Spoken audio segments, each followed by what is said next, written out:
Good afternoon. I'm your host, Jimmy Kim, and you're watching the greatest show on the planet, The Jimmy Kim Show. To the audience out there today, thank you so much for tuning in. We have an awesome episode. I'm interviewing Joseph Trahan. He is the founder and executive chairman of BIZPAC, and also he's a serial entrepreneur. So today we're going to talk about many interesting topics, including the election, local businesses, and how you can get more plugged in into the community to make an impact. All right, Joseph, we're going to go and start. Thank you so much for coming to the radio studio to do this interview, and go ahead and tell the audience who you are. Well, Joseph Trahan, founder of BIZPAC, Association of Business Owners, that set a legislative agenda, municipal, state, and federal, and then we work with those elected and appointed officials to see that business-friendly agenda through and try to hold them accountable to that. We like lower taxes, we like less government, we like more freedom and more liberty. Love all those three topics. So before we move on further about BIZPAC, which I think is a great organization, I've been to several of your events, Joseph, you know that, and I enjoyed every one. Let's talk about some of those business venture that you're currently working on or that you've had worked on. Okay. Well, more recently, Yeah. I've been working on a lot of biotechs in the area of regenerative medicines and therapies. Prior to that, I'd done a good deal of high-tech and data center space development, about 2.5 million square feet of data center space, and a lot of other technologies around that. What was great about that is all the companies that would come in hosting, or whatever, at some point they would need help, and I could get involved in whatever businesses that they were doing using our high-tech data centers. And Nice. so that just covered so many different markets. We invented some technologies, sold some companies off. That was a lot of fun. Everything from cable television to high-speed internet to fiber optic metro. Just interesting stuff like in the advertising space, when you go out and you buy advertising, you have really very little independent audit of the advertising. So you don't know how you bought ad avails, the available ads, but you don't know how many of them really happened. Well, there was a technology that came out of Rice University's business plan competition that we hosted, and we helped them to scale that through our cable television and internet feed. And it listened electronically with servers, and it counted every time the ads came out to verify it against whoever you bought the ad avails from. So when you got your billing, you knew that actually aired. So it was one of the first times that happened. That was a real fun technology to work with. Well, I bet. And that's pretty important to know that your ad actually aired. Right. Am I getting what I'm paying for? I know, right? For a business owner, you want to get what you pay for. Absolutely. Maybe a little more. Yeah. Under promise, over deliver, right? Yeah. So what other business ventures are you currently involved in that you would like to talk about? Well, sure. In the area of regenerative medicines or therapies and biotech space, we're working with medical grade isolate CBD compounds and even some that have the THC limit for Texas in it that are medical grade, meaning pharma grade, so that doctors are comfortable prescribing that rather than traditional medicines or in lieu of traditional medicine, because there's always a cost benefit when you take big pharma. There's always going to be some other thing that it could go on in your body. With the CBD isolates, that does not occur. You can't overdose. It won't hurt your liver. None of the guttural tract issues like a lot of other medicines might have. Well, because it's natural, right? Yes, Yeah, totally that's the natural. beauty. Yes. Yeah. So that's a flourishing space with a $26 billion a year market cap and growing. So that's a big space that we're filling right there. But also in the area of regeneratives through wellness biosciences, one of the target investments of mine and other investors. We are rolling out amniotics, for instance, in the area of wound care. That's a huge area of business. You've got bed sores, you've got wounds from people with diabetes, they can't grow their skin back. You've got trauma, tragic accident, fire, whatever, they can't grow their skin back. Right. That usually leads to death, and it costs Medicare in the millions. And so we have an amniotic fluid compound that we cultured the skin cells of the poor victim, the patient that's suffering from this. We culture it for 72 hours, and then it can be injected into the wound or over with a mesh and then a latex seal. And 7 days later, that's your skin with your genetic code. It's all yours. And we, a long time ago, I don't think Medicare was allowing amniotics to even have a billing code. They believed in this so much that they gave it its own billing code. Oh, good. So it's a good, legitimate therapy that really helps save lives. And so that's one that we're real excited about rolling out right now. Yeah, I think if it's holistic, which it sounds like, correct? Yeah, I Yes. think that's a step in the right direction. It is, and it comes the amniotic fluid. We all have spent some time in amniotic fluid. Oh, really? Yeah, about nine. I'm a robot. Yeah, about 9 months, because it makes a perfect little petri dish, so to speak, for your cells to regenerate and for you to grow as a fetus. But we only harvest amniotics that come from healthy live births out of cesarean, and there's a reason for that. And this was a real eye opener for a lot of people in the company. In the whole world of abortion, when they try to harvest these things, it's full of hormones that are harmful, that are negative. Your body is a biochemistry lab, that's going on all the time. So they just can't get the above 99% take rate like we get with our good, healthy live birth amniotic fluids from anything like that. So there's no market, zero market. We're not interested in buying anything like that to make these compounds that heal. Yeah, I've always you mentioned the CBD oil as well. I've always been a big fan of those products and/or related products with hemp because once again, it's natural. Yeah. I mean, I'm the type of guy. If I have a headache, I won't even take a Tylenol.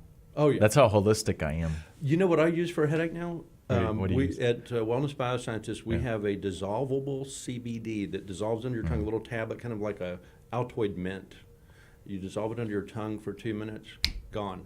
Headache's over with, or whatever. Nice. It could be joint ache or whatever. So there's a lot of neat products out there that we've been able to change lives. We've got one with a sleep formula. It has just a touch of melatonin, but there's a couple of CBD isolates that help your body to relax and go to sleep. And so that with that touch of melatonin, I had not been getting a good night of sleep for about 10 years. Just my insomnia. Biochemistry. My mind's always going a million miles an hour. Thinking about politics. Something like that. And so I started trying out the products before I invested in the company. And I was like, okay, I'm sold. I just got 8 hours. I feel like I can wrestle a gorilla when I wake up, And so I was like, this stuff works. What else have we got over here? And started looking at the other compounds. Right. And then I said, okay, I got to buy into this thing. Nice. Yeah, I've always been a big proponent of in general, CBD is great, but overall health and wellness and doing it naturally. Like I said, just good, solid nutrition, exercise, fitness. Yes. And then having some friends, community, social support. And believe it or not, most people's health problems would go away with just those 3 simple things. Well, that and sleep. And sleep, yeah. Sleep. The number one anti-inflammatory on the planet is sleep and CBD. CBD is the number one anti-inflammatory, natural anti-inflammatory, reduces swelling. If you can reduce swelling, you generally reduce most pain. And so that's why it's such a good natural source of anti-inflammatory. So I'm excited about it. The company's been on the grow, 65% roughly growth annually, and this year conservatively will double. I think that's where we're headed with this year because we just launched the regeneratives, just opened up Panama. Panama's the top regenerative region in all of the Americas. Everybody flies to Panama to get their regenerative medicines or therapies done down there. They're groundbreaking. And they chose Wellness Biosciences when they started to roll out CBD. The Surgeon General, in fact, is involved in the company down in Panama. Excellent. All right, next, let's talk about BIZPAC, which once again, as I said, I think it's a great organization. I've been to several of your events. So tell the audience what the purpose of BIZPAC is and what y'all do. Sure. So at BIZPAC, like I had mentioned at the top of the show, group of business owners. You're either a business owner, a C-level executive, chief executive officer, chief financial officer, a C-level executive business owner, or a credentialed professional, PhD, CPA, credentialed professional. We wanted to find a way to get the people that were where the buck stops, so to speak, in any kind of business. Get them together, get them organized, and get their mind on the matter of politics. That wasn't being done. 80% of employment in North America, according to our own Small Business Administration, 80% of employment is small business. Small business, small business is 100 million or less, but most small businesses are 1 to 5 or 10 people, And like I said, 80% of employment. Well, the thing is, they are such renegades and mavericks, and they're working so hard all the time, they would never really get together and get a mind meld and use their extreme intellect and energy to set legislative policy. They're too busy making their businesses grow. Making money. Yeah, or trying to. Yeah. And especially in the beginning. And so we said, we've got to find a way to get these guys working together. I kept waiting for somebody else to do it. Nobody no. did. And so I think I complained enough that, I got humbled by friends that said, well, why don't you do something about it? And so before I knew it, about 4 years ago, we were forming BIZPAC and, kind of feeling our way through that, seeing is this going to happen? Is this going to work? And gosh, it really has worked well. Yeah, I agree. Because like I said, I've been to your events and forums. So do y'all help candidates in terms of acquiring donations, getting exposure, and also hosting events for them, correct? Right. Those are the three main ways? Yes, there's 3 types of things BIZPAC does. Right. We have 3 types of events every month. We have a members-only roundtable luncheon. You've been to one where we interview a candidate, closed door with our members and invited guests only. Right. We do it that way so that the candidate will feel a little more relaxed, that it's a trusted group, not enemies from the other party or something like that. And so that helps them to relax and speak freely, because we do a deep dive interview. When you've been to it. I can vouch for that. Yeah, it's very deep, which I think is great. They're usually worn out by the time it's done. I think Bill King, at 64 minutes, he goes, "I've never worked so hard for a lunch in my life." Good. It's like a job interview. It is. I mean, it is. Well, that's what we're doing. Yeah. That's exactly what we're doing. Business owner job interview for it. So that's one thing that's one type of meeting that we have, the round table. Then we also have our forums. Now, our forums are 1 or more candidates. It's a deep dive, much bigger room. You've been to the ones over at the Bayou City Event Center. There are other large venues we've used. I have been well. there. Okay. Not to your event, but I've been there for other events, and it's huge. Right. The Kristen Blackman and Lori Blackman, they do such a wonderful job. Lori Schroeder, of that is such a first-class venue. It's perfect for what we do. Absolutely. Everyone's relaxed. Food is phenomenal, and we've got the stage right there with the cameras, and we just get into it with the candidate. And we at our forum for Harris County Judge, we were almost at the 2-hour mark of interview questions, and nobody was worn out. We just had a wonderful conversation and very comfortable. But so the forum is the other part of educating the public and educating ourselves that we do with different candidates.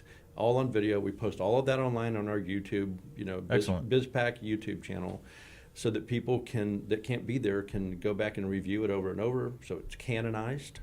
And then the other type of event we have, and you may like these, we hold a cocktail reception. We hold receptions monthly somewhere.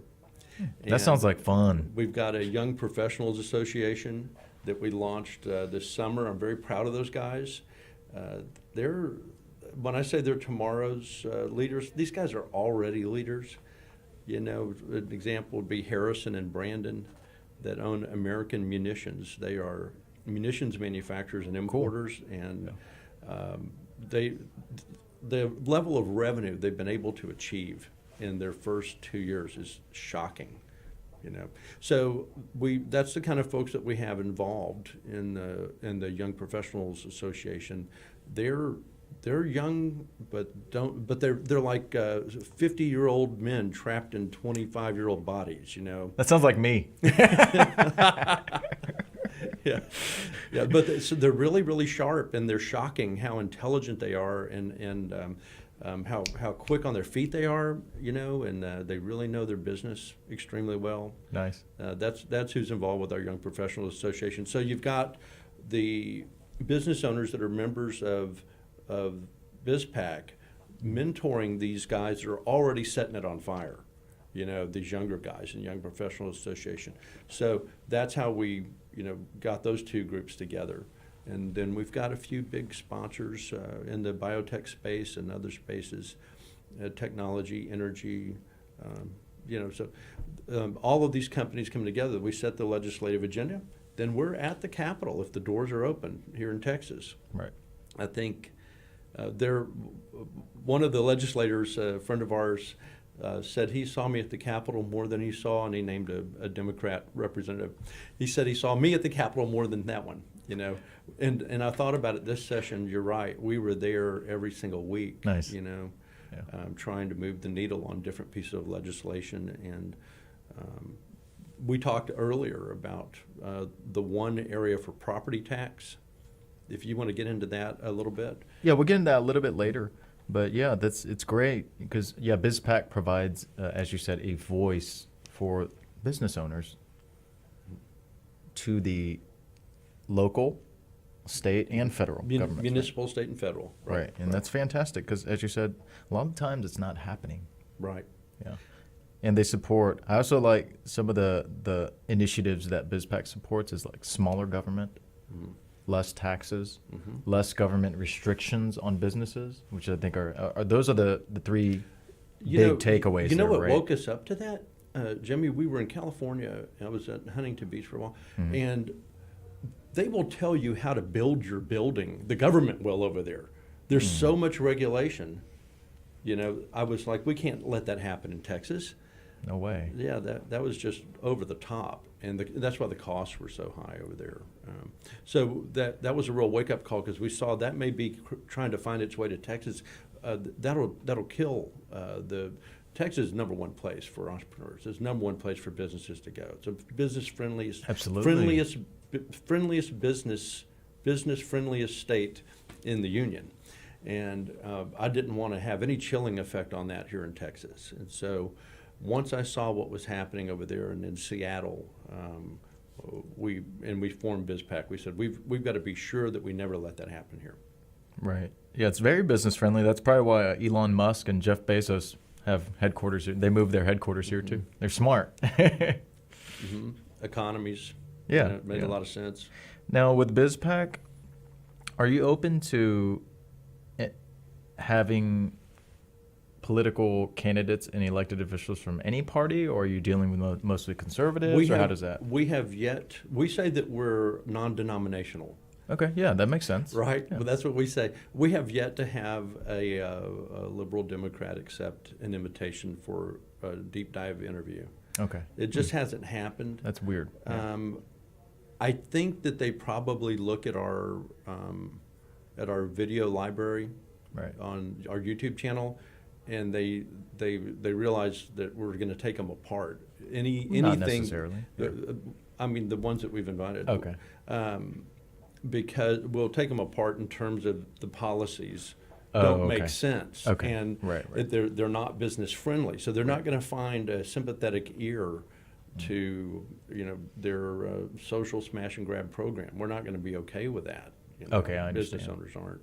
But you have extended invitations. Many times. Okay. I'm glad to hear that. So it's not just you're dealing with one party affiliation. Right. We want business-friendly candidates. Right. Regardless of D, R, or even L, libertarian, doesn't matter, as long as they're business-friendly. Yeah. Okay. That's right. Excellent. So since you are heavily involved with local businesses in Houston and the greater Harris County area, as well as BIZPAC, what are your thoughts on just the overall business atmosphere in the city right now?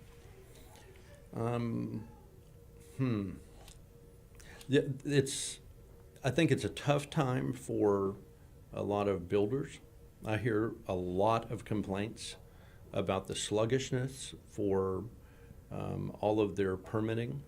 This has been an ongoing, ever-growing problem. It has not gotten any better since this regime took over, prior to Sylvester Turner coming into the city, and prior to Lena Hidalgo, that bizarre set of circumstances where she became the county judge.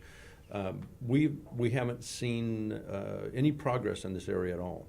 Now, that's problematic. We're still going to overcome it because our economy is so good here and there's so much of a business base, but I think that that's very telling.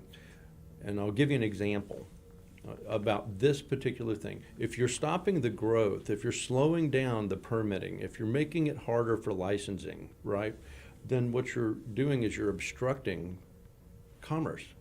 Right. So if you obstruct commerce, but taxes are increasing and inflation is occurring, well, then what really happens, right? You're taking money from the earners. Right. At some point, it just goes down. At some point, they quit or they fight back. Okay, and that's what's going on right now. And I'll tell you a quick little anecdote. The largest brewery in the world is in Fort Collins, Colorado. Anheuser-Busch, believe it or not Coors. Augie Busch III, I had the pleasure of meeting him. He wanted to build the biggest brewery in the world and put it right there in Colorado, and he went up to Fort Collins, which is about 70 miles north of Denver. Bought a big hops field, beer's made out of barley and hops. Right. Bought a giant hops field and put this monstrosity there, this thing, and built an entire community. But he realized the politics in the region is all the little small communities, they were going to try to monetize from tax and permitting and all that. So he flew in on his jet, and he called the meeting, and he said, let me tell you guys something. I'm going to build the biggest brewery in the world right here. It'll be the biggest employer in this whole region, in these 3 counties. And if you obstruct business in any way, I'll pull out and go somewhere else. And let me tell you how this is going to go. When somebody applies for a permit, you give it to them. You give them 90 days to go into compliance. You monitor and you work with them and you help them. You make sure that they're in business and they're making money. This is how he explained it to them. He's talking to all these elected officials. And some of them didn't like being talked to like that. But at the end of the day, when businesses open there, supply companies, fasteners, delivery companies, Ripple effect. They were able to get in business, because startup's hard. They were able to get in business and slowly get into compliance instead of being shut out of business because they didn't have the right bathrooms or something. None of that happened. And that project of building up there, it built a whole economy and it built a whole new economic model for that whole end of the state. It was really, really impressive. I'm glad it worked out. Augie Busch did that. Yeah, I'm glad it worked out, and I'm glad he had a backbone to talk to those people like that. It's the same thing that we as business owners need to be saying about our community right here, our business community right here in Harris County in Houston. Get out of the way. Don't be an obstructionist. Yeah, that's what BIZPAC does. Yeah. Mm-hmm. Next, Joseph, what are your thoughts on, let's talk about politics, the climate of politics. First, let's start on the national scale, then Texas, the state of Texas, and then Harris County, Houston local. Just general thoughts about the presidential administration, how he's performing. The malperformance of our current president is astounding. It's mind-boggling to watch this, go down every day. It seems like it's a bad movie. I think it's a Simpsons episode being played out, for the American people. I just don't. I don't believe that he's got the best interests of the United States at heart. I don't think that administration does at all. Okay. What about your thoughts on the Texas government? Oh, Texas. Where do we start, right? I know you're heavily involved with the Texas election. In Texas, we've got 3 types of folks up there, I think, in our Texas legislature. We've got what I would call the socialists. We have the rhinos, and then we have the true libertarian-minded, responsible, small government-minded representatives and senators up there. Now, for the audience that may not know what a rhino is, can you explain to that? Because not everybody knows what Rhino that is an acronym that means Republican in name only, and they typically are a political windsock. Whichever way the wind's blowing, they flop around quite a bit. They generally vote right down the middle. Sometimes they go over to the left, and they'll support a Democrat policy that is not business friendly. That has got some kind of social impact or socialistic, motive underneath it, and they're kind of marking and handling themselves. At some point, BIZPAC will give a scorecard on our elected officials based on their performance. We're just getting to the point where we've got enough resources to do all that. Excellent. I'm glad you actually mentioned the libertarianism, because I'm a bit, I don't know if you knew this about me, but I'm a bit libertarian leaning. Yeah, just the whole philosophy. It actually aligns with your organization quite a bit, some of the libertarian philosophy of smaller government. I hear that a lot. Lower taxes. I hear that a lot. Less government intrusion in our personal lives, more liberty. So just wanted to throw that out there, because even a lot of my peers or the people that I hang out with, they're not aware of what it is. Right. So I think that's maybe the key takeaway, just so people can be informed a bit. A great distinction there is you've got the Libertarian political party, which they don't seem to be able to quit stepping on their own foot for some reason. But the Libertarian values themselves are absolutely constitutional values. They are. Absolutely. Yeah. And so I'm sad that party can't seem to get itself on track. That's sad. So we just have to take the candidates that we've got out there. We have to encourage other business owners to run for different offices, because we know how they'll vote on these things, and how they'll work legislation in a responsible way, and promote that whole libertarian mindedness. Yes, yeah, I think it's fantastic. And as I said, it would solve a lot of our problems right now. And actually, a lot of our founding fathers, too, they delegated from a libertarianist / conservative mindset. A lot of people don't understand that either. But if you just look at kind of even like the Declaration of Independence, our Bill of Rights, a lot of it's, as I said, libertarian leaning. It sure is. Yeah. Yes. And I'm glad that you understand that, too. More of a measure twice, cut once type mentality, right? Yep. Yeah, so you analyze what I analyze, get some opinions on it, okay, make a choice. That gets us where we want to go. That's probably the safest model. Yes. Next, Joseph, your thoughts about Harris County, Houston politics. Harris County. Where do we start, right? Honestly, I think the way to start is to look at the crime problem in Harris County, because that's the litmus test of the health of a governmental body, and it's failing miserably. Yeah, crime rates are. It's absolutely insane. There's 157 murders, I think, as of last week, committed by dangerous felons that were released on no or low bond. How crazy is this? Who does this? Now, we're starting to get a little bit of national news, because we passed Chicago and our crime. Now, is that good for business? No, that's horrible for business, But we do have to get a hold of that. We've got to get on top of it. And I'd like to see Harris County really attack that problem. The citizens of Harris County that are not awake yet need to wake up and get active and get out there and vote. There are some communities that are very active. They're realizing their community has either been impacted heavily by these repeat criminals, by these open swinging door courtrooms with the judges that just let them out on no bond. The judge is where the buck stops on that. Right. In Texas, a lot of people don't know it, so for the viewers or listeners, it's not the DA, it's not the mayor, it's not Lena Hidalgo or Rodney Ellis. Each individual judge in the state of Texas sets bail, period. They're the one that set it. No one tells them that they have to set no or low bond. Nobody tells them that. They try to hide behind this judgment that they got, but the judgment gave them full discretion. Read the judgment. So it's truly the judges that are in right now. There's a whole bunch of, in the primary that we just went through, there's a whole bunch of really good criminal and family court judges that won their primaries. I don't know if there were any runoffs. I don't think there were any runoffs in the judges. Yeah, I don't think there were either. Yeah. But there's a lot of good, responsible judges that have experience in the courts. You know, just in the family court area alone, right now we're talking about the climate of Harris County elections that just passed. The elections administrator or misadministrator who has had 4 elections of catastrophic failures every single time is not following Texas state law. That's no good.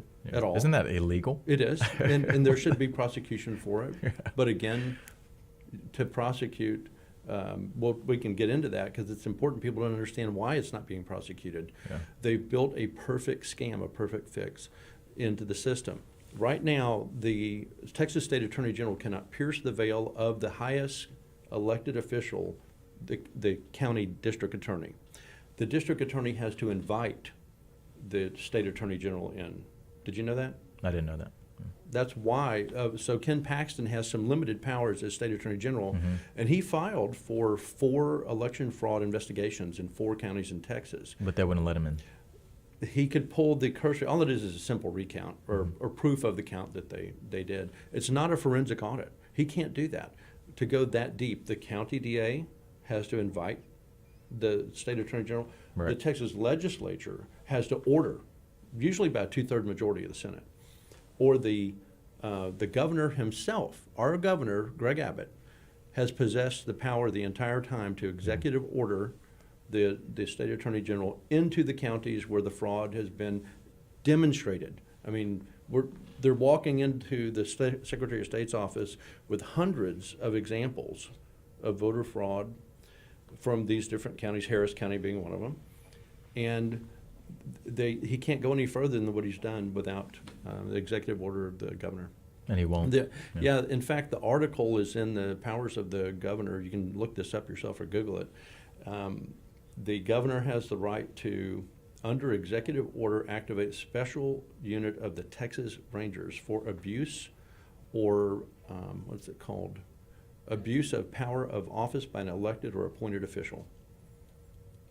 And when the Texas Rangers get a hold of that and they work through the Texas Attorney General's office, they generally get their man, that small group of elite officers.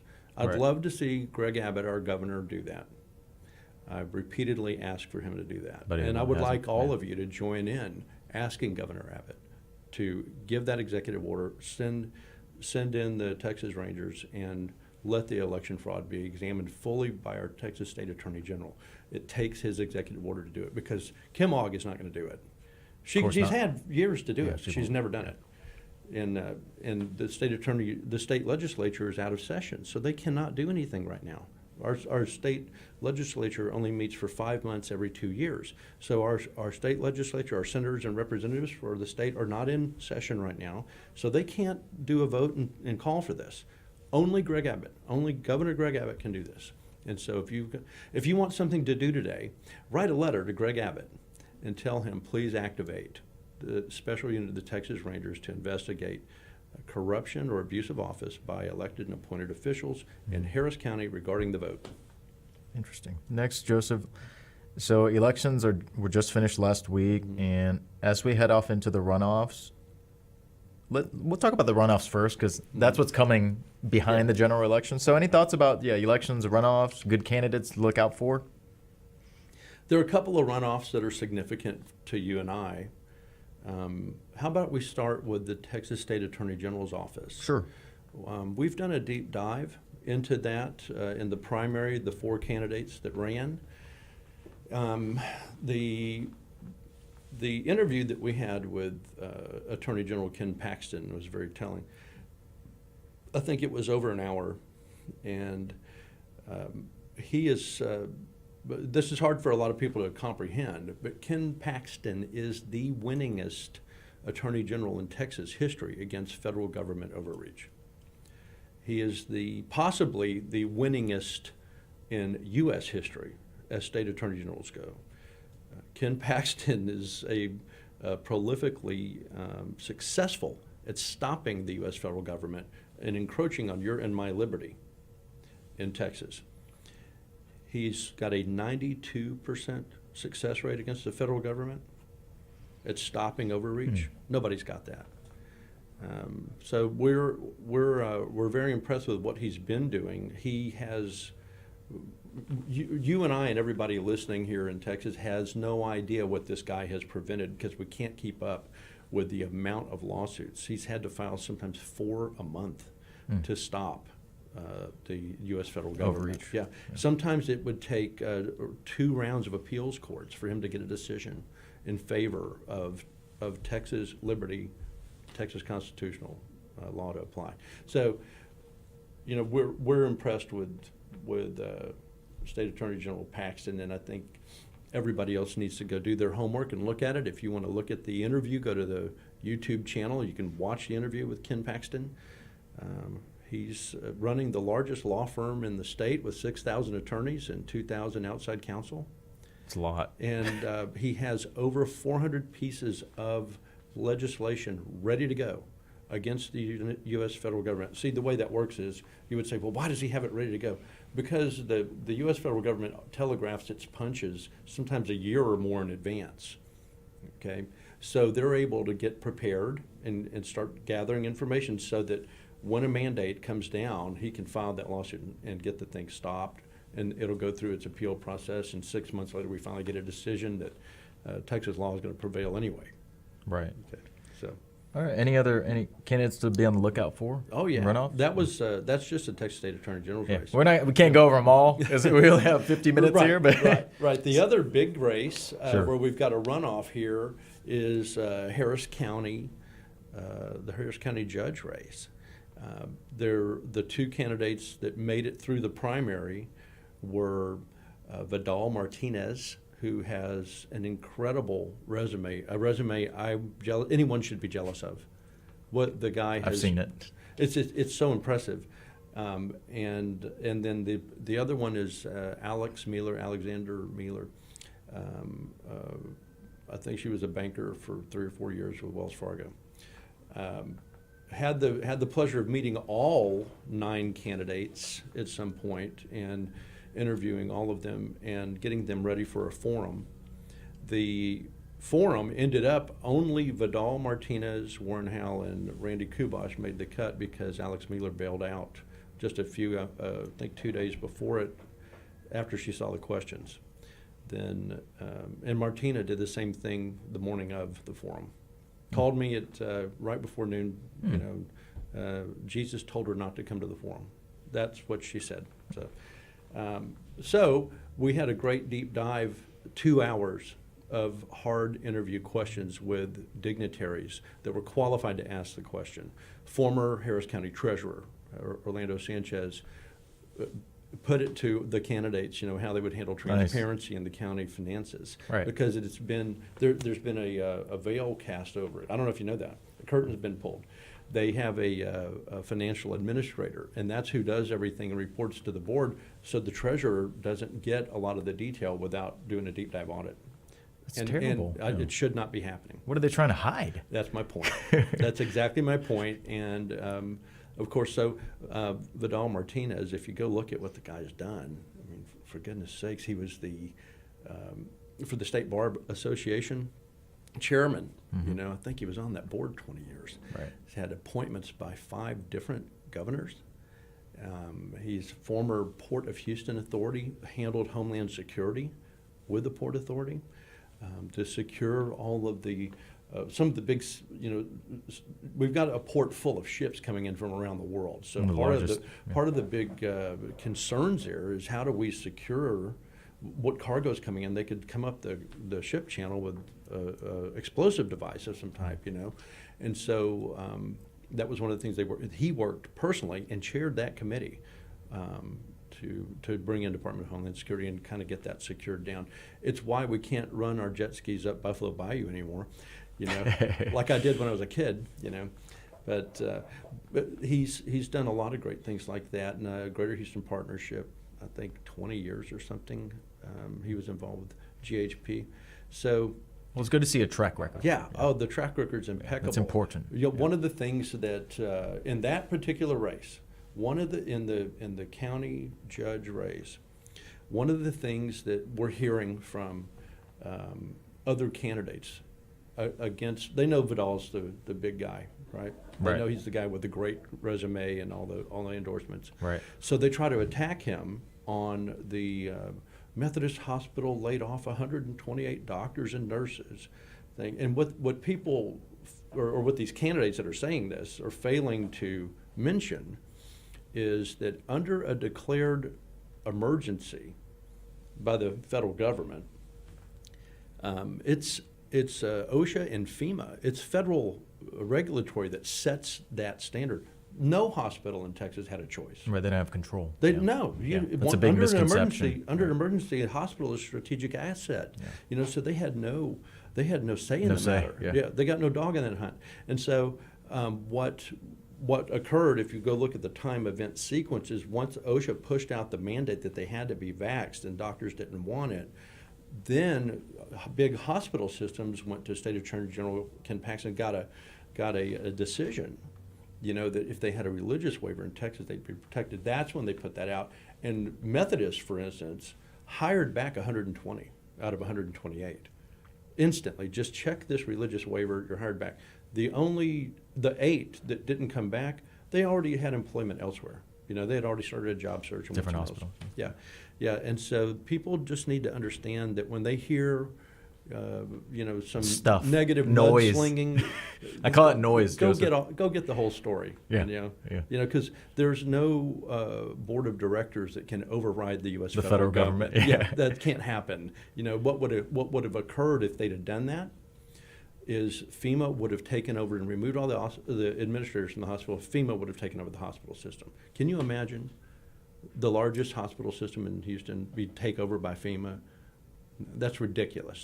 So I think that they did that the right way, and they hired back 120 they would have hired all 128. All right. Moving forward. So we did have a good discussion about elections, and I know something that you're really concerned about right now is civic engagement as a whole. Right.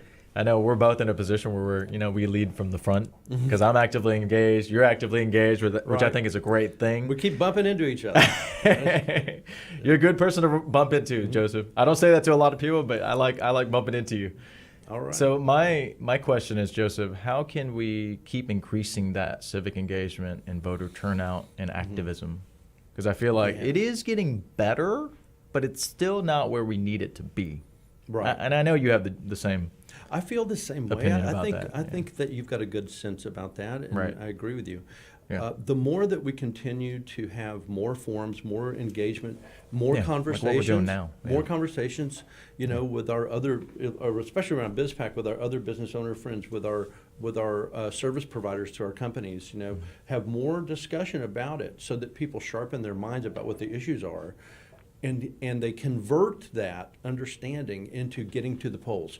Go get good information about candidates. Yes. Get to the polls and vote in every single election. It's our sacred franchise. Yes, it is. You know what happens when you don't have a vote anymore? You're a subject or you're at war with your government. So get out there and vote. Quit sitting on your hands. Go do it. And you know what? There are good groups out there you can get good information from. And what I tell people is get as much information as you can, make up your own mind. Think it through. At the end of the day. At the end of the day, it's all about what you can put together in your own mind about it. But keep looking at all the information and don't think that you have all the information. We don't think that we have all the information all the time. We're constantly doing more investigation and more digging into every candidate situation, every office, because we want to make a good choice here. Our future is being determined. And if you look at how we have mismanaged our vote, by outsourcing, by allowing others to vote for us. Right. Whether it was legal or illegal, allowing others to. I mean, I passed by a bunch of voters the other day. When I passed by that graveyard. So we took a video of it and posted it and made laughing about it. What else can you do? But you have to exercise your sacred franchise to have a dog in the hunt, you know. Yeah. And when you start doing that, then your friends will do that, your colleagues will do that. Just continue to do that, and come to a BIZPAC meeting. You know, you'll make new friends. One thing that I've noticed about the people around BIZPAC, they're very chipper, upbeat kind of group, you know. And within 90 days of people joining BIZPAC, they're doing business inside of BIZPAC. Nice. That aspect of the networking really seems to work well in that BIZPAC dynamic. And I'm really glad to see. I love it when I hear about one group doing business with another group, you know, in BIZPAC, because I see that there's an ecosystem that's happening. They're helping each other out. They respect one another, you know, and you should be able to capitalize on being around good people. You know, you should. Oh, that's very important. Yeah. I'm glad that you mentioned an informed voter, because I did see the list of endorsements you had made, and yeah, they were pretty good, and those were informed endorsements versus just voting for somebody based on, oh, you liked one speech that they made, or you like the way his hair looks. I'm like, no, we should not be voting like because of that. I mean, those things certainly help, but we got to look deeper. You're so right. You're so right. We got to look past that. If ever there's contention, right, in the BIZPAC kind of leadership, you know, it's when it gets down to doing the endorsements. Right. Right, because we want to get all the information out, and typically human beings make emotional decisions, and they try to go defend the emotional decision logically. But what we're trying to reverse that. Yeah. Right, we're trying to get all the analysis and intel, and then make the judgment off of what we're seeing in the intel. The same way that you'd run your business. Right. You know, if you run your business off of emotion, at some point you're going to run off a cliff. You've got to constantly analyze. You know, what's my cash position? What's the market doing? What's the next trend? You know, how hot is the wind blowing on this thing? That is it going to blow it out? You know, so we want to use that same level of business intellect and analytics in who we choose to vote for. No candidate's perfect. You know, nobody is. No human being is. Yeah. I mean, nobody's. We know, but we need to know what their heart is on a matter, and they're demonstrated what their record is. You know, right. And I think we were talking earlier, and I was saying how great it would be if some candidates would just come admit the truth about a matter. Come clean. Yeah, just be honest with the people and trust their vote, because they're going to sniff out the lie. And we're not going to put up with it at BIZPAC at all.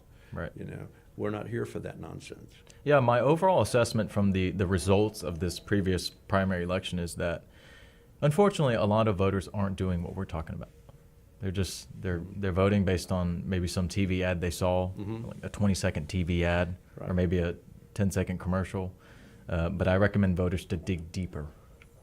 See what policy they stand. Yeah, we try to put our analytics and Exactly. what we find out there online. We try to get Right. it all out there Yeah. for people to make. Here's a body of information. Go test this out for yourself. Here are things that you probably didn't know about this candidate or this office, Right. or the incumbent or the new challenger. Take this information, go validate it, and come back to us with what you find as well. Yes. You know, it's that part of it is starting to work, but it's new, and I don't think a lot of people are used to having that forum, that capability, Right. that mechanism there, and so they're starting to use it now more. Good. We get more intel than ever now. I mean, it was overwhelming. It was oh my gosh, this last election cycle for this primary, it was exhausting, the amount of information that we were trying to go through. And we're parsing it out and coming back together and making sure we've got it right, and calling in and validating and watching our own videos and Right. of candidate interviews and things, and talking with our other we have a good group of Tea Party, Republican women, and conservative groups around town that we dialogue with all the time, and we're trying to share information with them, and it was a lot of information to go through. But and on one hand, I would say it was the best election cycle that we've been through. On the other hand, I gained a bunch of weight. I didn't work out, and it happens. It took a few days of sleep to get past election night. We're gonna go run 5 miles tonight. All right. Next, for the sake of time, we won't be able to go through all the topics that we have here, but we're gonna go ahead and start wrapping up. So, what's in the future for Joseph Trahan? Future plans? We are going to make sure Chapter 313 and Chapter 312 are dead. This is the biggest ripoff of the Texas taxpayer that has ever occurred. That's been going on for 22 years. Those were programs. Chapter 313 means a school district can hand out a tax deferral to a business. Chapter 312 means that a county entity can hand out a tax deferral or abatement to a business. Now, why is this a ripoff to you and I as a taxpayer, a property tax payer? Because these big companies would get a big tax deferral or abatement, then they never would hardly ever go pay their taxes. They'd settle out at a nickel on the dollar. Think about that. Now, who picked up the entire tax burden? Everybody else? Me and you, Mr. Homeowner, me and you, Mr. Small Business Owner. And so people are sitting around going, why are my property taxes through the roof? It's not why fair. Why was I had a house in Memorial where I raised my daughters and they went to school there in Memorial, and that was great. But why was I paying a teacher's salary and taxes every year? I was, but why? Doesn't that sound crazy? I could have sent them to private school for that. Right. But the reason why is because these Chapter 313 and 312 programs where they can hand out the tax deferral and tax abatements, and then the comptroller only collects a nickel on the dollar, that allowed allowed the taxing entity, the county or the school district, to increase taxes on you and I, homeowner, business owner, to make up the difference for this whole footprint impact. That's not fair. No, it's wrong. The promise of tax was never paid, so they're not paying their fair share. We'd like to see that program killed. We were able to get Chapter 313 defunded in the last week of the legislative cycle in May of 2021. Thank God for our friends in the Texas Senate. And I'm very proud of them, the way that they got the information, analyzed the reports that we were giving them.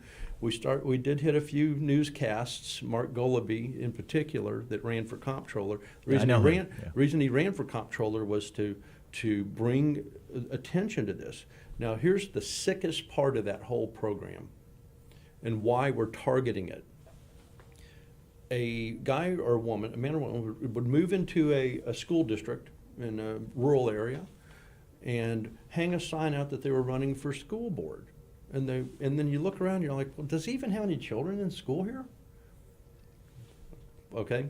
Then what would happen is he's got a giant campaign war chest. He's handing out campaign contributions to the local judge, to the county judge, to the other school board members, and he's getting all these endorsements, and boom, he gets elected, right? And then he's on that school board or he's on the county judge seat and a commissioner, and he's fighting for this Chapter 313 or 312 tax deferral for this wind farm company or for this or that or whatever. And then he's a school board election was a $2,000 to $3,000 run for office until this started. Interesting. Well, thanks for shedding light on that. For the sake of time, Joseph. Now it's over 100,000. Oh my goodness, yeah. Like I said, I wasn't aware of that, but thanks for shedding light on that. So we're gonna close the interview, Joseph, with your number one tip to be successful in business to the audience. Get up early every day. Get up early, get your bed straight, get your life going before everybody else. You got to get ahead of them to stay ahead of them, and just never quit running. Surround yourself with good people, and I would say learn to be a student seeking integrity and depth of character in all that you do. And I'll tell you, I've got a lot of mistakes, and I've made a lot of mistakes, and I've, all of that, but all those negative things out there. But in the end, as I've gotten older and moved through different businesses, having integrity and being a student of depth of character, that's a whole different program. That's how you establish yourself as a leader, and people can see it. Right. Yeah, I love all these these wisdom topics that you mentioned, because I agree with all of them. Anyways, Joseph Trahan, thank you so much for coming to the radio studio to do this interview with me. And to the audience, thank you for tuning in. We will see you next Monday, 12 to 1. Have a fantastic day.